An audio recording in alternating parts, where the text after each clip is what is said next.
থামার কোনো লক্ষণই দেখছি না। এই বৃষ্টির ভেতরে হোটেল আজকে খুলবো কিভাবে? ওইদিকে আবার কত মানুষ যে আমার হোটেলে খাওয়ার জন্য অপেক্ষা করছে কে জানে।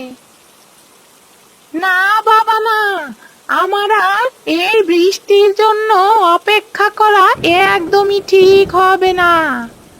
এর চেয়ে আমি একটা ছাতা নিয়ে আমার হোটেলে চলে যাই। বৃষ্টির ভেতরে যদি দু একটা কাস্টমার পাই তাহলে আমার হয়ে যাবে।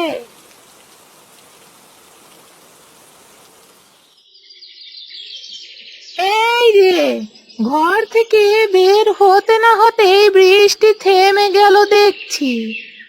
যাক বাবা, ভালোই হলো। এবার তাহলে আর ছাতাটা নিতে হবে না। আমি বরং ছাতাটা ঘরের সামনেই রেখে যাই।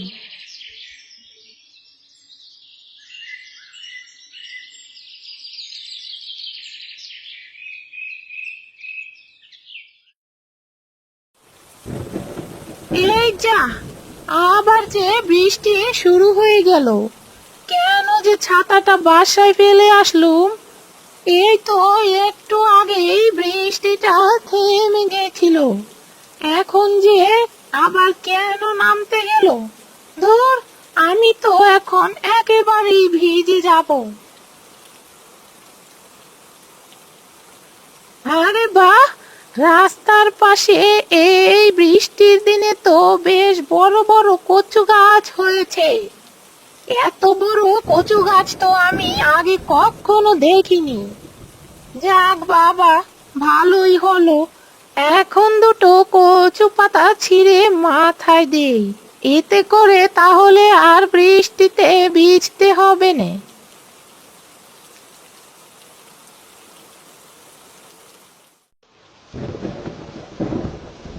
আরে ও বুড়িমা, তুমি আমাদের না খেয়ে মারবে নাকি? জলদি করে হোটেলটা খোলো তো, খিদে জ্বালা যে পেটর ভেতর ছুঁচো যাচ্ছে। আরে দাঁড়া রে দাঁড়া, এখন ওই দোকানটা খুলছি। এই বৃষ্টির ভেতরে তো বাসা থেকে বের হতে পারছিলাম না, নইলে তো আরো আগে সেই দোকানটা খুলতাম। আরে ও বুড়িমা, তুমি তো জানো তোমার হোটেল ছাড়া যে আমরা আর অন্য কোনো হোটেলে খাবার খাই না। সেটা কি হয়ে গেলে? বৃষ্টি হোক আর ঝড় হোক, তোমার হোটেলে আমরা খাওয়া কখনই তো বন্ধ করবো না। কারণ তোমার হোটেলের খাবারগুলো যেমন সস্তা, তেমনই খেতে খুবই সুস্বাদু আর মজা। আরে ও বুড়িমা, তোমার হাতে দেখছি কচু পাতা। তা আজকে কি আমাদের কচু শাক রান্না করে খাওয়াবে নাকি? ইস, এত বড় কচু শাক রান্না করলে তো বেশ মজাই লাগবে। তা তুই মন দিয়ে বলিসনি, জীবনে হোটেলে অনেক খাবার খেয়েছি, মাছ মাংস কোরমা কালিয়া, কিন্তু কখনো কচু শাক রান্না করা খাইনি।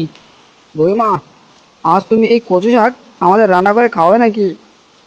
তোরা যদি বলিস তাহলে আজ এই কচু শাকগুলো রান্না করব। এখন তোরা একটু শর্ত, দোকানটা খুলে নেই।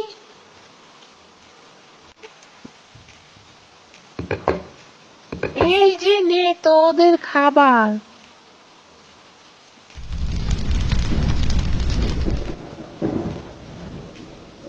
দেখেছিস ছোটু, দেখেছিস হতচ্ছাড়াগুলো আমার হোটেলে খেতে না এসে ওই বুড়ির হোটেলেই খেতে গেল।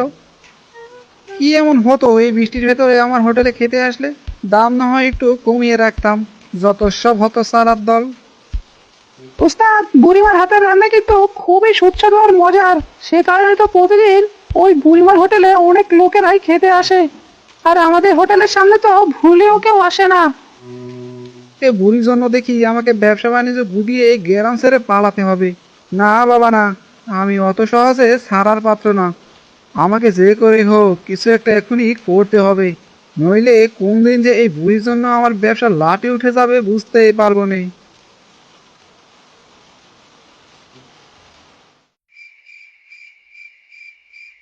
আমার চেয়ে ভালো রান্না করো বলে সব কাস্টমার যে শুধু তোমার দোকানে খেতে যাবে? না বাবা না, অত সহজ না। এখন তোমার এমন ক্ষতি করবো যে না থাকবে বাস আর না বাজবে বাসি। হি হি হি।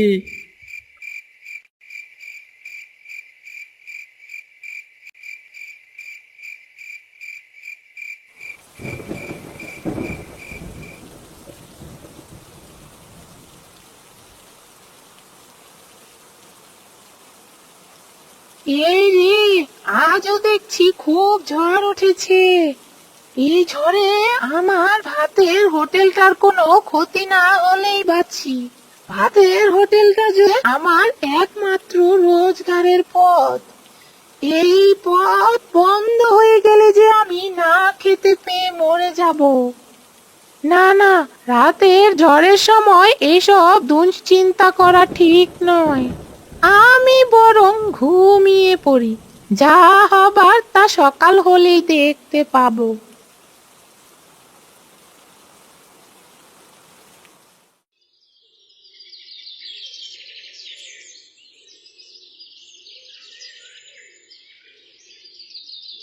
হায় হায় হায়, এ কি ক্ষতি হয়ে গেল রে!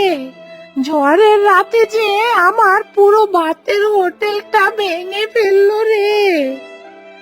এখন আমি কোথায় রান্না করব গো? হায় হায় হায়, আমার যে সব শেষ হয়ে গেল। আর কেঁদো না বুড়িমা, সব দেখবে একদিন ঠিক হয়ে যাবে। আরে এই কালু, একটা বিষয় ভেবে দেখেছিস? এত সামান্য ঝড়ে বুড়িমার ভাতের হোটেলের চাল আকাশ উড়ে গেল কিভাবে? সে তো আমিও বুঝতে পারছি না। এখন অনেক খিদে পেয়েছে, কি যে করি। বুড়িমার ভাতের হোটেলটা তো দেখছি বন্ধ। এই চল, আজ না হয় আমরা ওই নিতাইদার হোটেলে গিয়ে এই খাবার খেয়ে আসি। হ্যাঁ ভাই, তাই চল।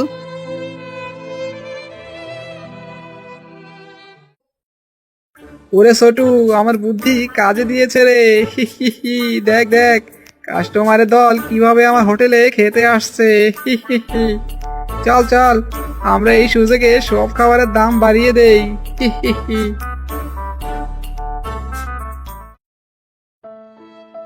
হায় হায় হায়, আমার যে সব শেষ হয়ে গেল গো। এখন আমি কিভাবে ভাতের হোটেল চালাবো? এক রাতে সামান্য একটু ঝড় এসে আমার পুরো হোটেলটা যে ভেঙে একেবারে তছনছ করে দিল গো। আরে ওই তো বড় বড় কতগুলো কচু গাছের পাতা দেখছি। এই পাতাগুলো তো খুবই বড়।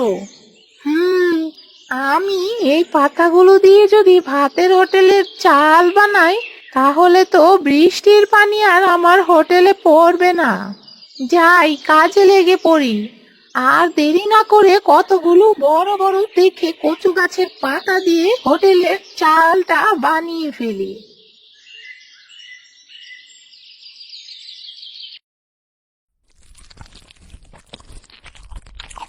আগে নিতাইদা, আমাদের বিলটা কত টাকা হলো বলো তো? তোরা দুজন 2 প্লেট ভাত খেয়েছিস আর সাথে 2টো ডিম খেয়েছিস। ভাতের দাম 2 প্লেটের হয়েছে 50 টাকা করে, মোট 100 টাকা। আর 2টো ডিমের দাম 50-50 করে 100 টাকা হয়েছে। মোট তোদের বিল এসেছে 200 টাকা। কি 200 টাকা? শুধু ভাত আর ডিমের দাম 200 টাকা? কি সব আগব তাবল বকছো? একটা ডিমের দাম তো মাত্র 10 টাকা। সেখানে তুমি না হয় 20 টাকা রাখতে পারো, কিন্তু তাই বলে একটা ডিমের দাম তুমি 50 টাকা করে রাখবে? এই শোন তোরা, এটা আমার ভাতের হোটেল, বুঝলি? আমি যত টাকা চাইবো তত টাকায় তোদের দিতে হবে। এতে যদি তোদের পছন্দ হয় তাহলে আমাদের হোটেলে খাবি, আর পছন্দ না হলে না খেয়ে থাকবি। এখন যে কয় টাকা বিল হয়েছে সে কয় টাকা দিয়ে এখান থেকে ভাগতো। এটা তো তুমি আমাদের সাথে জুলুম করলে নিতাইদা। না না না, এটা কিন্তু একদমই ভালো হলো না। দেখবে বিধাতা তোমার এই জুলুমের বিচার আজ হোক বা কাল ঠিকই করবে। আরে যা যা, এত বাজে বকিস না তো। যত সব, তোদেরকে কি আমি জোর করে খাইয়েছে নাকি? এখন 200 টাকা দিয়ে বিদেই হ জলদি।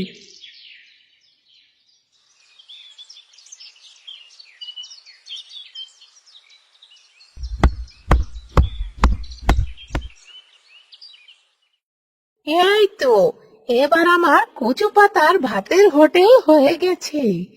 এখন থেকে আমি আবার আগের মতো আমার এই হোটেলে খাবার বিক্রি করব। হি হি হি, এই বুড়িমাকে দেখছি বুড়ো বয়সে ভীমরতিতে ধরেছে। শেষে কিনা বুড়িমা কচু পাতা দিয়ে ভাতের হোটেল বানাচ্ছে। হি হি হি। ওরে ছোটু, থামারে থামা, আমাকে জলদি করে থামা, নইলে যে আমি হাসতে হাসতে একেবারে পেট ফেটে মরে যাবো। হি হি হি। দেখবি একটু বাতাস ছাড়লে বুড়ির ভাতের হোটেল বেলুনের মতো ফুস করে উড়ে যাবে। হি হি হি। তারপরেও তো বুড়িমার কচু পাতার ভাতের হোটেলে অনেককেই খেতে দেখলাম। এটাকে কিভাবে বন্ধ করবেন ওস্তাদ? এখন আর আমাদের কিছুই করতে হবে না, তুই শুধু চেয়ে চেয়ে দেখতে থাক, হালকা একটু বাতাস শুরু হয় কিনা, তখন দেখবি ওই বাতাসে বুড়ির হোটেল উড়বে আকাশে। হি হি হি।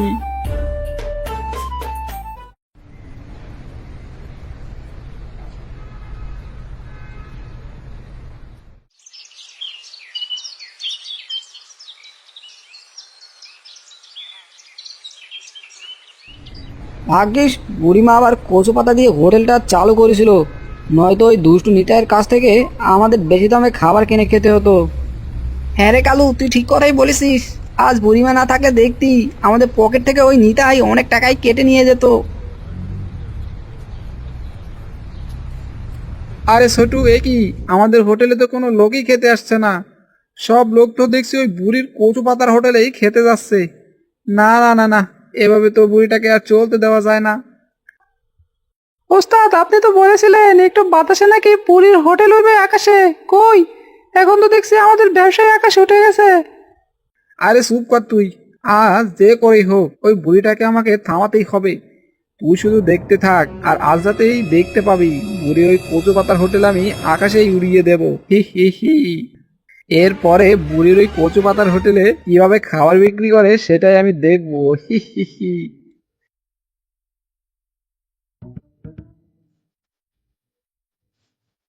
এই নে, এখানে তুই যত টাকা চেয়েছিস ঠিক তত টাকাই আছে।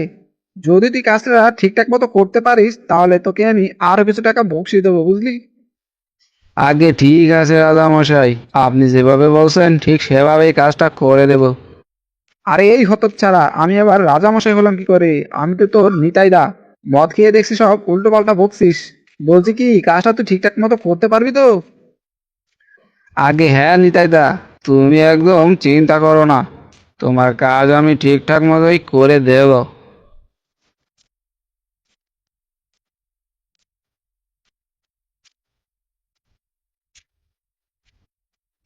হে হে হে, এটা তো দেখছি একটা কচু পাতার হোটেল, নিশ্চয়ই নিতাইদা এটাকে আগুন ধরাতে বলেনি।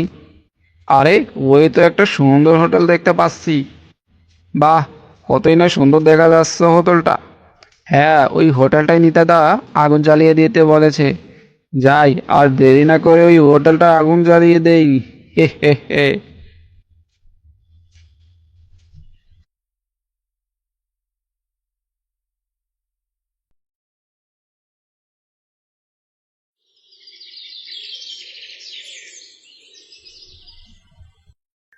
হায় হায় হায়, এ আমার কি ক্ষতি হয়ে গেল রে! শেষে কিনা আগুনে আমার পুরো হোটেলটাই পুরো ছাই হয়ে গেল। হায় হায় হায়, আমি এখন কিভাবে নিজের সংসার চালাবো গো? সংসার চালাতে না পারলে যে বউ বাচ্চা নিয়ে না খেয়ে মরতে হবে। হে বিধাতা, এ আমার কি হয়ে গেল! শেষে কিনা আমি নিজের পায়ে নিজেই কুড়োল মারলাম। হায় হায় হায়। ওস্তাদ, আমি আজ থেকে আর আপনার হোটেলে কাজ করব না। আপনার মতো এত খারাপ আর নিচু মানুষের সাথে আমি আর থাকতেও চাই না। আপনি বুড়িমার হোটেল আগুন দিয়ে পুড়তে গিয়ে নিজের হোটেলটাই পুড়িয়ে ফেলেছেন। C C C C. আজ আপনার এই অবস্থার জন্য আপনি নিজেই দায়ী। আপনি অন্যের ক্ষতি করতে চেয়েছিলেন, এখন দেখুন বিধাতা আপনার নিজেরই ক্ষতি করে দিল।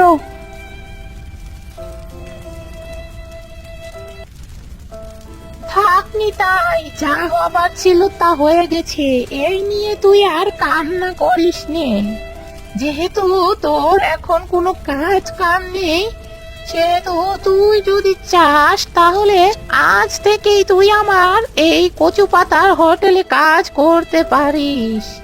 চিন্তা করিস না, আমি তোকে ভালো একটা মাইনেই দেব, যাতে তুই তোর বউ বাচ্চা নিয়ে সুখে শান্তিতে থাকতে পারিস। বুড়িমা, তুমি আমাকে ক্ষমা করে দাও। তোমার ক্ষতি করতে গিয়ে আজ আমার নিজেরই ক্ষতি হয়ে গেল। এত কিছুর পরেও তুমি আমাকে একটা কাজের ব্যবস্থা করে দিচ্ছ। তোমার এই ঋণ আমি কোনোদিনও শোধ করতে পারবো না বুড়িমা। হয়েছে হয়েছে, এবার তুই কাল থেকে আমার হোটেলে কাজে লেগে পড়। দেখিস আমরা দুজন মিলে কাজ করলে অনেক টাকা আয় করতে পারবো।